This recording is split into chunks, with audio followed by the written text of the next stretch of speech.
Year 1374. Stone castles claw at the sky. Kings rule by blood. Truth is whatever the crown declares it to be. The people don't vote. They obey. But imagine this. In a kingdom rotting from corruption and whispered betrayal, a boy is born who understands something dangerous far earlier than anyone else.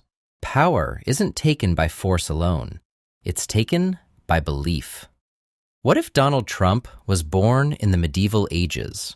This is Midnight Hypotheticals. This isn't about politics. It's about authority, about charisma in a world ruled by crowns, about spectacle in an age starving for certainty. So tonight we ask, what happens when a man who understands branding, dominance, and narrative is born into a century where power is inherited, not sold? Medieval society is rigid and brutal. The king rules by divine right. The church controls truth. The nobles hoard land. The peasants survive. Barely. Reputation is everything. Rumors travel faster than armies. And once a name is stained, it never recovers.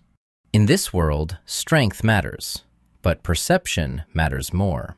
Trump is born into a wealthy merchant family, not royal, but influential. From a young age, he learns two truths. Money opens doors. Confidence kicks them down. He speaks loudly. He boasts. He exaggerates. And people listen. In a world where most men shrink before authority, he expands. He doesn't wait for permission. He declares success and dares others to contradict him. Now translate his strengths into medieval power. Capability number 1, narrative control. He reframes failure as victory, loss as betrayal, doubt as weakness. In a time without mass literacy, the loudest voice becomes the truth. Capability number 2, wealth as theater.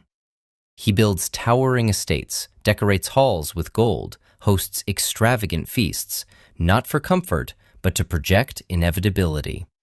Capability number 3, rallying the discontented. He speaks directly to peasants and minor nobles alike, promises greatness, promises restoration, promises enemies to blame. He doesn't unite the kingdom, he polarizes it and thrives in the divide. The nobility is outraged, the church is uneasy, the king is watching. Trump challenges established lords publicly, mocks their lineage, questions their legitimacy. Crowds gather to hear him speak. Markets shut down when he arrives. Rumors turn into movements. Supporters chant his name. Opponents plot in shadows. The kingdom fractures along belief lines. This isn't rebellion by sword. It's rebellion by spectacle. But medieval power has hard limits. Limitation number 1, no crown, no claim. Charisma doesn't replace bloodlines forever. Limitation number 2, the church's judgment. Once labeled dangerous, truth becomes irrelevant. Limitation number 3, no institutions. There is no constitution, no courts, no protection from absolute authority. In the medieval world, when the king decides you're a threat, you don't campaign, you disappear. Trump's influence grows too large to ignore and too chaotic to tolerate. The response is swift. His estates are seized, his allies interrogated, his followers scattered. Some abandon him overnight, others swear loyalty until the end. Trump is summoned to the Capitol under the promise of negotiation. He never returns. Some say he was imprisoned, some say he was executed quietly. Some say he fled beyond the borders, plotting a return that never came. The kingdom restores order, but the damage is done. People have seen something dangerous, a man who challenged the crown without ever drawing a sword. Years later, stories spread of a merchant lord who nearly convinced a kingdom he deserved the throne. Bards sing of a man who spoke louder than kings. Monks warn of ambition unrestrained by humility. Peasants whisper that the realm was never the same. He becomes a symbol, not of victory or defeat, but of disruption. A reminder that even in an age of crowns, belief is power. The story ends here, but the question doesn't.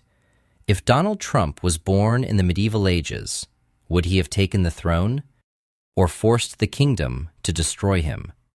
Tell me what you think in the comments. Was he inevitable or impossible? Hit subscribe, turn on notifications, and don't miss the next Midnight Hypothetical, because the next question might keep you up tonight.